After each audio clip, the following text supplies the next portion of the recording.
Hello. কে বাবা? বাবা আবার কে? মানে শ্বশুর মশাই বলছেন তো? বাবা শ্বশুর মশাই?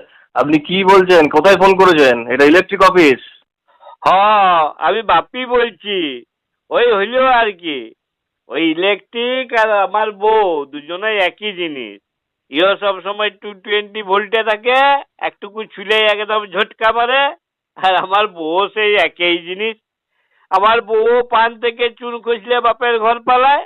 আর আপনাদের ওই ইলেকট্রিকও একটুকু ঝড় বৃষ্টি একটু গাছের পাতা লড়িলে ও ফুস। আমার বউকেও আমার শ্বশুর মশাইকে অনেক বলিয়ে কইয়ে অনুরোধ করে বাপের ঘর থেকে নিয়ে আসতে হয়। আর কারেন্টের জন্য ওকেও এখানে পাঠানোর জন্য আপনাদিকে ফোন করতে হয়। তো বলে একটু দয়া করে পাঠায় দিন, আজ্ঞা বড় অসুবিধা হচ্ছে। আপনি কি কাজের সময় ইয়ার্কি করার জন্য ফোন করেছেন? মস্করা করছেন? না না, মস্করা করি নাই। আমার একটা জিনিস জানার ছিল, বুঝলেন? কি জানার ছিল?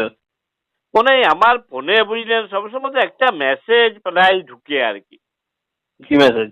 ওই ইলেকট্রিক পোস্ট থেকে ছিঁড়ে যাওয়া তারে বা মাটিতে পড়ে থাকা তারে হাত দিবেন নাই। তো সেই ব্যাপারে একটু জানতাম আর কি। হ্যাঁ, ওটা প্রত্যেক কনজিউমারকে আমরা ইলেকট্রিক ডিপার্টমেন্ট থেকে মেসেজ পাঠাই, যাতে ইলেকট্রিক পোস্ট থেকে ছিঁড়ে যাওয়া বা মাটিতে পড়ে থাকা তারে যেন হাত না দেয়। তো তাহলে কি ওখানে পা দিয়ে দিব তারটাতে? আপনাকে হাত পা কিছুই দিতে হবে না। নিচে পড়ে থাকা ছেঁড়া তারে কোনো হাত পা কিচ্ছু দেবেন না।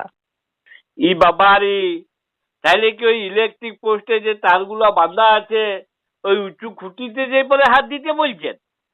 আরে দূর বাবা, ওরকম কিছুই করতে বারণ করা হচ্ছে, আপনাকে কিছুই করবেন না। আপনাকে নিচে পড়ে থাকা তারে, ইলেকট্রিক পোস্টের ওপরের তারে হাত পা ঘাড় নাক কিছুই দিতে হবে না। দিলে কি হবে যদি দিয়েই দিই? তো দুর্ঘটনা ঘটবে, আপনি ইলেকট্রিক শক খাবেন, মরবেন। কেন ইলেকট্রিক শর্ট কেন খাবো? যদি তারটা ছিঁড়ে গেলে তো দেখি ঘরে কারেন্ট চলে যায়, তাহলে শর্ট কি করে খাবো? আপনার বাড়ির দিকের অংশটাতে হয়তো কারেন্ট থাকে না, কিন্তু ট্রান্সফরমারের দিকের অংশে তো কারেন্ট থাকে।